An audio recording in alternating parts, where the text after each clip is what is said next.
Hiya, I'm not sure I've come through to the right number. I'm not looking to rent something. I'm a first-time landlord. I had a couple of questions. So, like, I know that you're not supposed to discriminate based on benefits. I know, but I know you're not meant to, but we'll always present people who are in full-time work over them, to be honest with you. Yeah. How would I go about explaining that? That I'm not sure. You wouldn't have to do that. We would do that as the agent. I mean, we've got our ways of going about it, basically. I mean, I go through all the inquiries, essentially. I sort of filter out the dross and then keep the best inquiries in, sort of swerve them a little bit if they're on benefits, basically. We'd always book in the professionals. I mean, we're technically not really allowed to do it, but we do it. What you've just heard is a genuine, secretly recorded conversation between a person posing as a landlord and a lettings agent. During that conversation, the agent described benefit claimants using derogatory language. The agent then appeared to explain how applicants receiving benefits could be filtered out in favor of what he described as professionals. Perhaps most strikingly, the conversation suggested this wasn't being presented as a one-off occurrence, but as something that happened regularly. This resulted in a Leeds lettings agent losing their job. The recording was made by the Acorn Renters Union, a tenants campaign group, after one of its activists posed as a prospective landlord looking for a letting agent to manage a property. According to reports, the caller suggested they wanted reliable tenants and raised concerns about renting to people receiving benefits.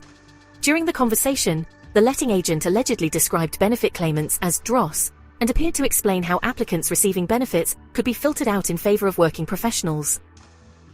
The recording was later shared online by Acorn and quickly attracted widespread attention. The campaign group then visited one of the agency's offices and filmed that encounter, which was also published on social media. As the story gathered momentum, Leeds Live reported that the employee involved was no longer working for the company. Park Lane Properties later issued a statement describing the comments as completely unacceptable. The company stated that the comments reflected the personal prejudice of one employee and were not representative of the business. The agency also said it operates as an inclusive organization, does not discriminate against individuals regardless of their background, and took swift action as soon as the matter was brought to its attention. Park Lane described the incident as isolated and said measures had been put in place to ensure it was not repeated. But this story raises a much bigger question. If this conversation had never been recorded, would anybody outside that telephone call have known it had taken place? That question sits at the center of a debate that has been taking place for years about access to housing in the private rented sector. Many viewers will remember the phrase "no DSS." Although the Department of Social Security no longer exists, the phrase became widely used in the private rented sector as a way of refusing applications from people receiving benefits.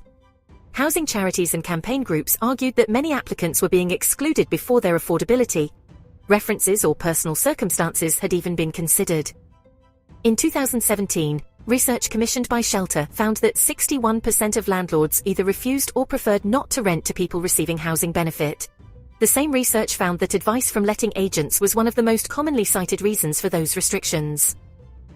Campaigners argued that these practices were creating significant barriers for people trying to secure accommodation. This is where the Equality Act 2010 becomes important. Receiving benefits is not a protected characteristic under the Equality Act.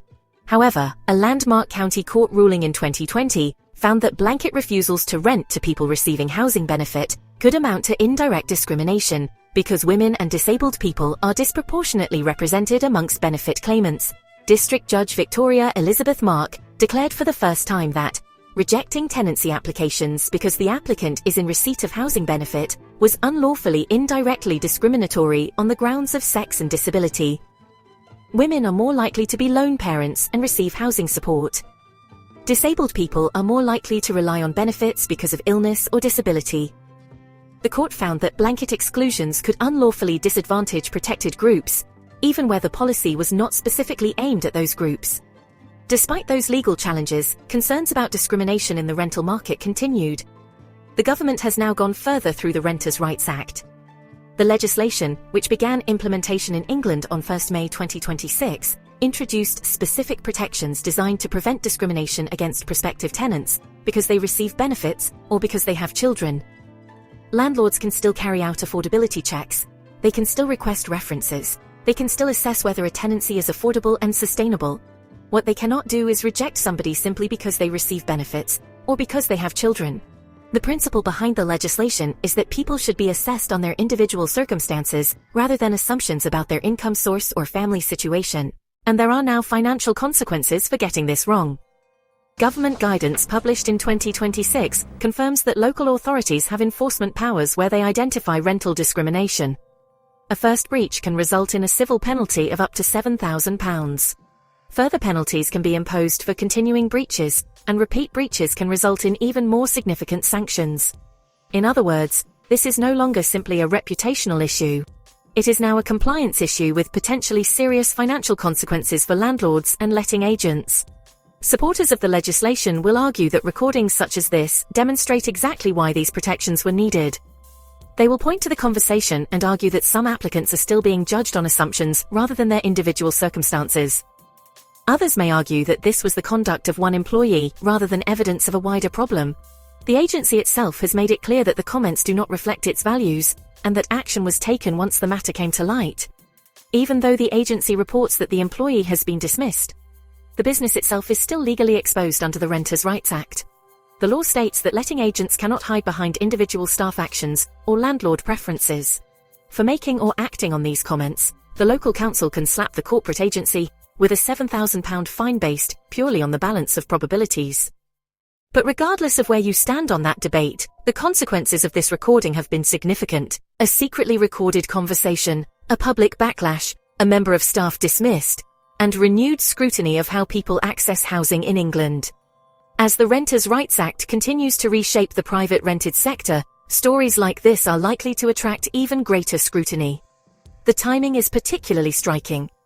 These allegations have emerged just weeks after the 1 May 2026 implementation date, when significant provisions of the Renters' Rights Act came into force, placing increased focus on standards, fairness, and accountability across the sector. If a local authority decided to investigate and take enforcement action, dismissing the employee alone may not be enough to bring the matter to a close. A key question could be whether the agency took reasonable steps to prevent discrimination before the incident occurred. That may include evidence that staff received training on equality law, discrimination, and the requirements introduced under the Renters' Rights Act, alongside clear written policies, management oversight, and procedures designed to identify and challenge unacceptable practices. Regulators may look beyond the actions of one individual and consider whether there was a wider culture of compliance within the organization. If those safeguards were not in place beforehand, simply dismissing an employee afterwards could be viewed as closing the stable door after the horse has bolted. Because when it comes to housing, the question is not simply who can pay the rent. It is whether people are being given a fair opportunity to access a home in the first place.